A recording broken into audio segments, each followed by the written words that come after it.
తెలంగాణలో ప్రజాపాలనకు వస్తున్నటువంటి ఆదరణ, తెలంగాణ రైతుల కళ్ళల్లో ఆనందం, తెలంగాణ ప్రతి రైతు సంబరాలు చేసుకుంటుంటే తెలంగాణ ప్రజలను తప్పుదో పట్టియాలని చెప్పి సుదీర్ఘంగా రాజకీయాల్లో అనుభవం ఉన్న వ్యక్తి, మంత్రిగా చేసినటువంటి వ్యక్తి హరీష్ రావు గారు తెలంగాణ ప్రభుత్వం మీద, మా గౌరవ ముఖ్యమంత్రి మీద, అదేవిధంగా ఇరిగేషన్ శాఖ మార్చులు సుదీర్ఘ అనుభవం ఉన్నటువంటి వ్యక్తి ఉత్తమ్ కుమార్ రెడ్డి మీద అనుచిత వ్యాఖ్యలు చేయడం నిజంగా అది హరీష్ రావు గారి విజ్ఞతకే వదిలేస్తున్నాం.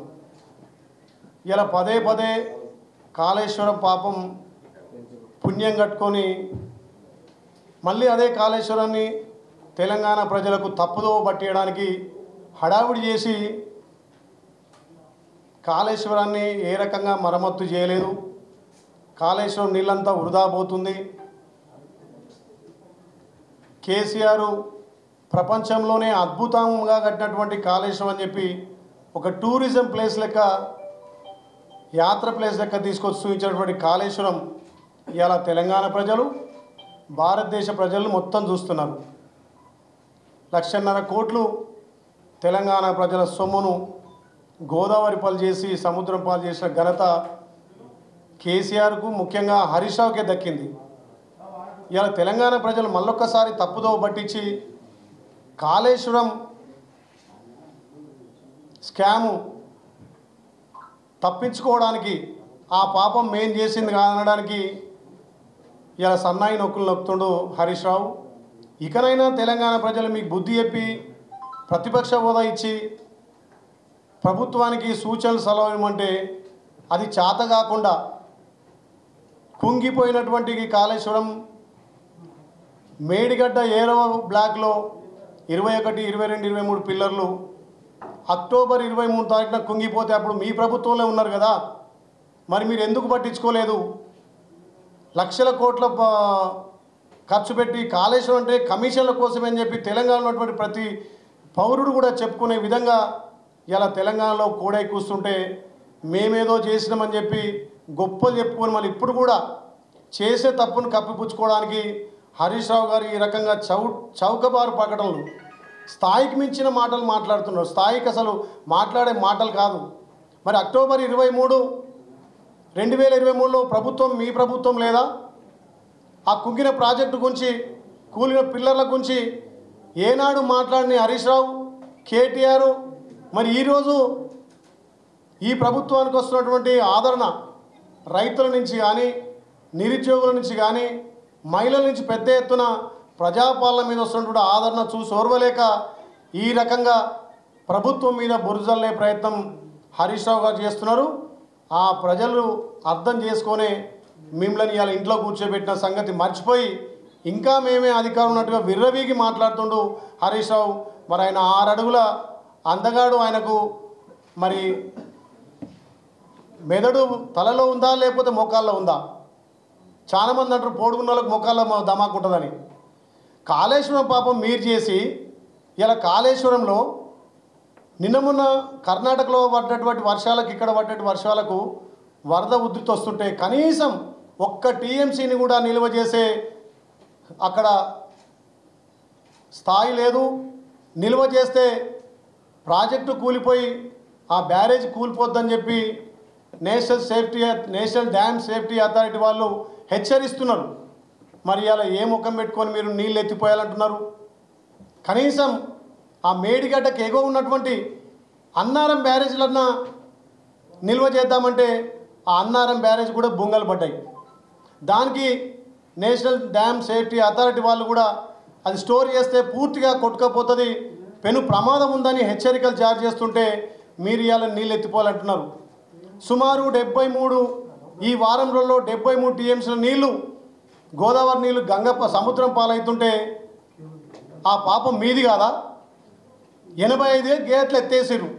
ఇవాళ అన్నారంలో ఉన్నటువంటి 66 గేట్లు ఎత్తేసినారు. దేనివల్ల? అక్కడ నీటి నిల్వ ఉంటే పెను ముప్పు ఉందని చెప్పి డ్యామ్ సేఫ్టీ అథారిటీ వాళ్ళు చెప్తుంటే మరి మీరు ఇయ్యాల సన్నాయి నొక్కులు నక్కుతున్నటువంటి హరీష్ రావు మాట్లాడే నైతిక విలువ మీకు లేదు.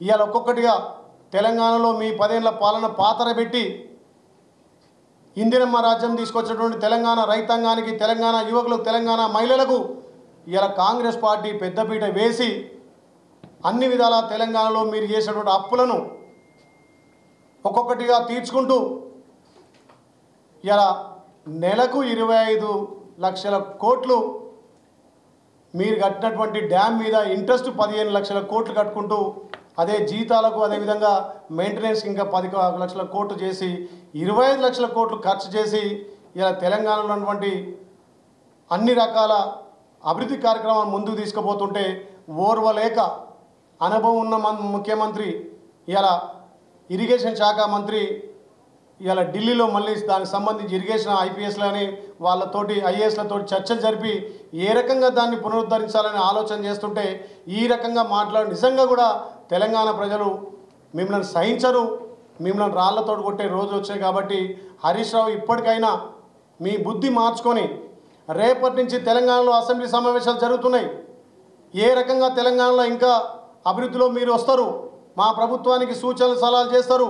మీరు 10 ఏళ్ళు చేసినటువంటి తప్పును మీ పాపాలను కడుక్కుంటా ఒక్కొక్కటిగా తెలంగాణకు ఇచ్చినటువంటి ప్రజలకు ఇచ్చినటువంటి హామీలను నెరవేర్చుకుంటూ సంక్షేమ పథకాలు అభివృద్ధి చేసుకుంటూ ముందుకు పోతుంటే ఇవాళ మీరు ఓర్వలేక ప్రభుత్వం మీద బురద జల్లాలని మా గౌరవ మంత్రివర్యులు ఉత్తమ్ కుమార్ రెడ్డికి ఉన్నటువంటి అనుభవంతో ఇలా ఒక్కొక్కటిగా చక్కబెట్టుకుంటూ వస్తుంటే ఆయన మీద కూడా మీరు చౌకబారు పడకలు చేస్తున్నారంటే మీ అవివేకం, మీకున్నటువంటి తెలివిత తక్కువతనం తప్ప ఇవాళ తెలంగాణ ప్రజలు గమనించినారు.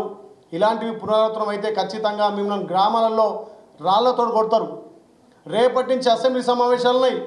ప్రతిపక్ష నాయకుడు కేసీఆర్ వచ్చి ఈ ప్రభుత్వానికి సూచనలు సలహాలు ఇవ్వండి. గత 10 సంవత్సరాలుగా తెలంగాణ రైతాంగాన్ని మొత్తం నిర్వీర్యం చేసి లక్ష రుణమాఫీ చేయని వాళ్ళు మీరు ఇవాళ గౌరవ ముఖ్యమంత్రి మొదటగా 18 తారీఖున తెలంగాణలో 12 లక్షల కుటుంబాలకు సుమారు 7,000 కోట్లు ఒకే దఫాలో రైతు అకౌంట్లో వేసిన ఘనత కాంగ్రెస్ పార్టీది, గౌరవ ముఖ్యమంత్రి రేవంత్ రెడ్డి గారిది. రెండో విడతగా మళ్ళీ 6,000 కోట్లు కూడా రెండో దఫా వేయబోతున్నాం. ఆగస్టు 15 లోపు 2 లక్షలను ప్రతి ఒక్క రైతుకు, అర్హులున్న ప్రతి రైతు కూడా రుణమాఫీ చేస్తామంటే కూడా దాని మీద కూడా చిల్లర మల్లర ప్రకటన చేసి గతంలో మీరు చేసినటువంటి తప్పులను పాపాలను మేము కడుక్కుంటూ వస్తుంటే ఇవాళ మళ్ళీ బురద జల్లే ప్రయత్నం చేస్తున్నటువంటి హరీష్ రావు గారని కేటీఆర్ మాట్లాడే నైతిక విలువలు మీకు కోల్పోయినాయి. ఒకసారి ఢిల్లీలో పోయి ప్రెస్ మీట్ పెడతారు, ఒకసారి గల్లీలో వచ్చి మాట్లాడతారు. రేపు అసెంబ్లీ నడుస్తుంది, మీకు దమ్ము ధైర్యం ఉంటే రండి చర్చలకు. రైతులకు మీరు గత 10 సంవత్సరాలు ఏ రకంగా రైతులను నిర్వీర్యం చేశారు, ఏ రకంగా రైతులకు సబ్సిడీలు ఎగ్గొట్టిరు, ఏ రకంగా రైతులు నిట్టేట ముంచిరు. ఇలా మా ప్రభుత్వం వచ్చిన తర్వాత ఈ ప్రజాప్రభుత్వం గౌరవ ముఖ్యమంత్రి రేవంత్ రెడ్డి గారి నాయకత్వాన ప్రజాపాలన ద్వారా తెలంగాణ మహిళల ఆత్మగౌరవం పెంచినాం. తెలంగాణలో రైతన్నను రాజు చేస్తున్నాం. తెలంగాణలో నిరుద్యోగుల సమస్యలు చేసినాం. గత 10 సంవత్సరాల్లో ఒక్క జాబ్ కూడా మీరు ఒక జాబ్ క్యాలెండర్ వేయలే, ఒక జాబ్ నోటిఫికేషన్ వేయలే. ఎలక్షన్ల ముందు డిఎస్సి వేస్తా అని చెప్పి 5,085 పోస్టులకు మీరు నోటిఫికేషన్ వేసి మళ్ళీ వాయిదా వేసింది మీరు కాదా? ఇలా వాటితో పాటు ఇంకా 6,000 పోస్టులకు డిఎస్సికి వేసి 11,000 పోస్టులు తెలంగాణలో మొదటి విడతగా ఇలా డిఎస్సి మెగా డిఎస్సి ఇస్తుంది కాంగ్రెస్ పార్టీ. అదేవిధంగా గ్రూప్ 2, గ్రూప్ 3 వాళ్ళు కూడా మొన్నటిదాకా మా గౌరవ ఎంపీ చామల కిరణ్ కుమార్ కానీ, పెద్దలు మల్లు రవి కానీ, మా ఎంపీ అనిల్ కుమార్ కానీ మేమందరం చర్చలు జరిపి గ్రూప్ 2, గ్రూప్ 3 అభ్యర్థులకు టైం వెసులుబాటు కావాలని చెప్పి మళ్ళీ కూడా వాళ్ళకి సమయం ఇచ్చి ప్రతి ఒక్కరిని ఆదుకున్నది, ప్రతి ఒక్కరికి టైం ఇచ్చింది. ఇలా నిరుద్యోగుల పట్ల చిత్తశుద్ధితో ఉంది కాంగ్రెస్ పార్టీ, గౌరవ ముఖ్యమంత్రి రేవంత్ రెడ్డి ప్రభుత్వం.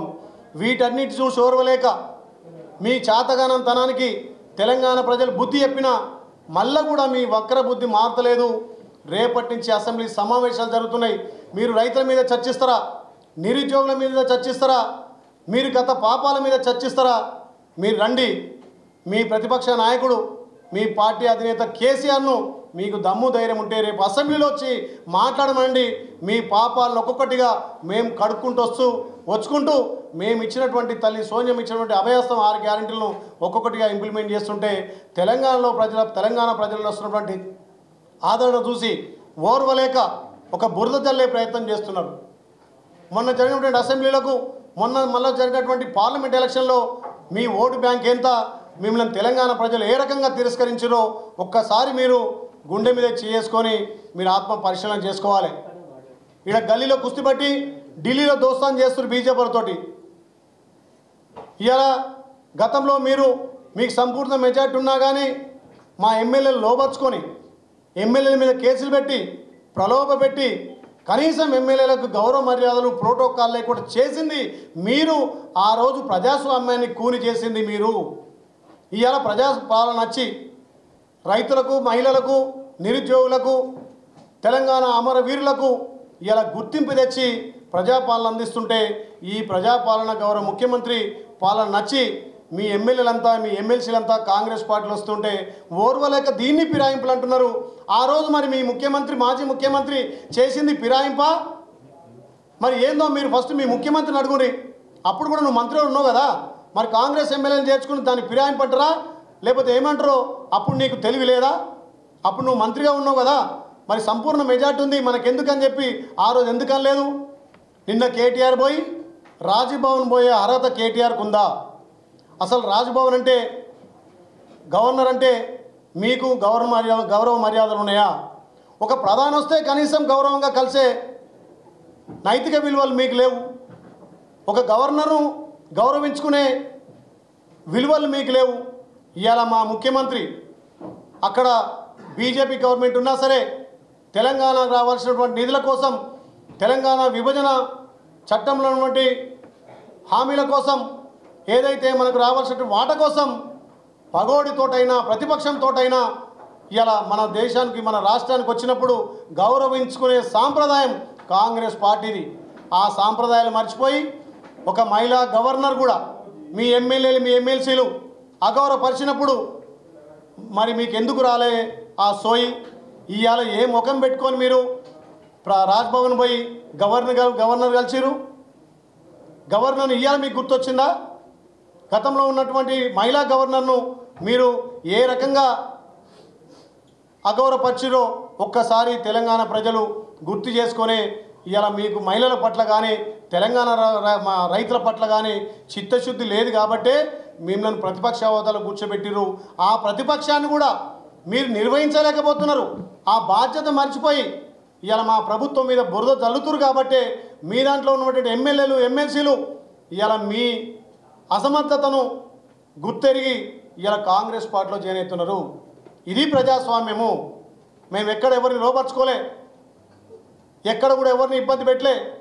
ఈ 7 నెలల్లో ప్రజాపాలన చూసి ఇలా గౌరవ ముఖ్యమంత్రికి ఉన్నటువంటి యాక్సెస్ చూసి ఇలా మంత్రులకు, ఎమ్మెల్యేలకు, ఎమ్మెల్సీలకు ఆయన చొరవతోటి మీ నియోజకవర్గాల్లో ఏ రకంగా అభివృద్ధి కావాలి, ప్రజాపాలన ఏ రకంగా ఉండాలని చెప్పి చేస్తున్నటువంటి చొరవతోటే ఇవాళ చేరికలే జరుగుతుంది తప్ప ఎవరిని కూడా లోపరుచుకోలేదు.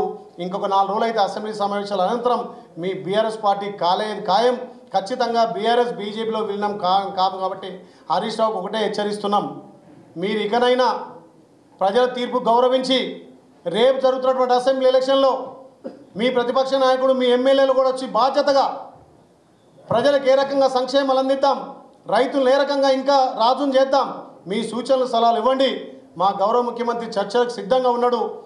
ఏదైతే జాబ్ల విషయంలో కూడా మా గౌరవ ముఖ్యమంత్రి ఎన్నడూ లేని విధంగా జాబ్ క్యాలెండర్ ఇచ్చినాం. మార్చిలోపు ఏ శాఖల్లో ఖాళీ ఉన్నాయి, జూన్ 2 తారీఖు నోటిఫికేషన్ చేసి డిసెంబర్ 9 తారీఖున ప్రతి ఖాళీని కూడా పూరిస్తా అని చెప్పి మా గౌరవ ముఖ్యమంత్రి మాట ప్రకారం ఇవాళ మాటలు నిలబెట్టుకున్నాడు. తెలంగాణలో రైతులు పండుగ చేసుకుంటున్నారు. తెలంగాణలో మహిళల గౌరవం పెరిగింది. మహిళలు ఎక్కడికి పోయినా కాంగ్రెస్ పార్టీతోటి అభివృద్ధి సాధ్యమని చెప్పి చాటి చెప్తుంటే వీటిని చూసి ఓర్వలేక ఒక కాళేశ్వరం ప్రాజెక్టు అని చెప్పి మళ్ళీ బురదల్లే అవకాశం. ఆ కాళేశ్వరం పాపం ఎవరిది? కాళేశ్వరం కట్టింది ఎవరి కోసం కట్టిరు? కమిషన్ల కోసం, మీ కల్వకుంట్ల ఫ్యామిలీ కోసం, మీ ధనార్జన కోసం. ఇలా తెలంగాణ సొత్తును మొత్తం కూడా సముద్రం పాలు చేసింది కేసీఆర్, హరీష్ రావు కాదా? ఆ రోజు నువ్వు నీటిపారుదల శాఖ మంత్రి ఉండి ఇంజనీర్ నువ్వే అయినావు, దానికి మొత్తం నేనే అన్నావు, ప్రపంచానికే చాటి చెప్తున్నావు. మరి ఇలా ఒక్క చుక్క నీరు కూడా లేకుండా వచ్చిన నీరు వచ్చినట్టు పోతుంది. నిల్వ చేయడానికి ఇలా అక్కడ డ్యామ్ సేఫ్టీ అథారిటీ వాళ్ళు ఏ రకంగా కూడా ముప్పు ఉందని చెప్పి చెప్తుంటే మరి ఏ రకంగా ఇక నిల్వ చేసి ఎత్తిపోయాలనో మరి మీ మామ ఎత్తిపోస్తాడా, మీ బామ్మాది ఎత్తిపోస్తాడా, నువ్వు వచ్చి ఎత్తిపోస్తావా? మరి రేపు పొద్దున అసెంబ్లీలో చర్చించి మరి కాళేశ్వరం పోదాం, మేడిగడ్డ పోదాం, అన్నారం పోదాం. కానీ ఇలాంటి చౌటబారు ప్రకటనలతో తెలంగాణ ప్రజలు మళ్ళొక్కసారి మభ్య పెట్టాలంటే తెలంగాణ ప్రజలు నమ్మరు. తెలంగాణ సెంటిమెంట్ తోటి, తెలంగాణ పేగుబంధంతో 10 సంవత్సరాల అధికారంలోకి వచ్చి అదే తెలంగాణ సెంటిమెంట్, తెలంగాణ పేగుబంధాన్ని తెంపుకున్నది నువ్వు, మీ మామ, మీ బామ్మది కాదా? ఇలా చాలా మాట్లాడుతున్నారు. నిన్న ఒక మాజీ ఎమ్మెల్యేను మాజీ ప్రభుత్వం ఇప్పుడు మాట్లాడుతుంది భాషట. మరి తెలంగాణ భాషను నేర్పింది మీ కేసీఆర్ కాదా? మతుండే మాట్లాడుతురా మీరు? చౌటలని, దద్దమ్మలని ఏ రకంగా అసలు తెలంగాణ ప్రజలు తెలియని భాషను తీసుకొచ్చి ఇలా తెలంగాణ ప్రజల మీద నెట్టి మళ్ళీ భాష గురించి మాట్లాడే విలువలు మీకున్నాయా? ఒక్కసారి తెలంగాణలో ఈ 7-8 నెలల్లో ప్రజాపాలన ఏ రకంగా సాగుతుందో దాన్ని మీరు ప్రజలకు వివరించాలి. ప్రజలకు ఇంకా ఏ రకంగా ప్రభుత్వం నుంచి సహాయ సహకారాలు కానీ, సంక్షేమాలు కానీ ప్రజలు మేలు కోరే వాళ్ళు మీరైతే రేపటి నుంచి అసెంబ్లీ సమావేశాల్లో మాతో పాటు పాల్గొని ప్రజలకు కానీ, రైతులకు కానీ, మహిళలకు కానీ, నిరుద్యోగులకు కానీ, తెలంగాణ కవులు, గాయకులు ఇలా తెలంగాణ కోసం ఎవరైతే కష్టపడి తెలంగాణ తేవట్లో భూమిక పోషించారో వాళ్ళందరికీ కాంగ్రెస్ పార్టీ ప్రథమ స్థానం ఇచ్చి వాళ్ళ గౌరవమాదాలు ఇచ్చి వాళ్ళ సూచనతోటి ఇలా తెలంగాణలో ప్రజాపాలన నడుస్తుంది. దాన్ని చూసి ఓర్వలేక హరీష్ రావు గారు ఈ రకంగా మాట్లాడడం నిజంగా కూడా తెలంగాణ ప్రజలు ముక్కు మీద వేలేసుకుంటున్నారు. ఇకనైనా తెలంగాణ ప్రజల తీర్పును గౌరవించి రేపటి నుంచి మీరు అసెంబ్లీలో మాకు సూచనలు సలహాలు ఇవ్వండి. ఏ రకంగా ముందుకు పోదామనేది ఇలా అందరం కలిసి తెలంగాణ అభివృద్ధి కోసం ముందుకు పోదాం. మీరు చేసినటువంటి పాపాలను కట్టుకుంటూ ఇలా తెలంగాణ అభివృద్ధిలో తీసుకుపోతున్నటువంటి గౌరవ ముఖ్యమంత్రి గారు తెలంగాణలో ప్రజాపాలన నిర్వహిస్తుంది కాబట్టి దానికి వస్తున్న ఆదరణ చూసోర్వలేక ఒక్కొక్కరుగా ఈ చౌకబారు చేస్తున్నారు. తెలంగాణ ప్రజలు గమనిస్తున్నారు. తప్పకుండా రాబోయే రోజుల్లో ఈ రకంగా మీరు మాట్లాడితే తెలంగాణ ప్రజలు మిమ్మల్ని రాళ్లతో కొడతారు. హరీష్ రావు గారిని ఇకనైనా బుద్ధి తెచ్చుకొని మాకు సహకరించి రేపటి నుంచి అసెంబ్లీలో మీ పాత్ర నిర్వహించాల్సిందిగా కోరుతున్నాం. రుణమాఫీకి సంబంధించి దాదాపుగా 25-30% మంది రైతులకు కావట్లేదు, టెక్నికల్ ఎర్రర్స్ వస్తున్నాయని విమర్శలు. దీంతో పాటు ముఖ్యంగా భూమిగారులకు కానీ సంబంధించి పంచాయతీ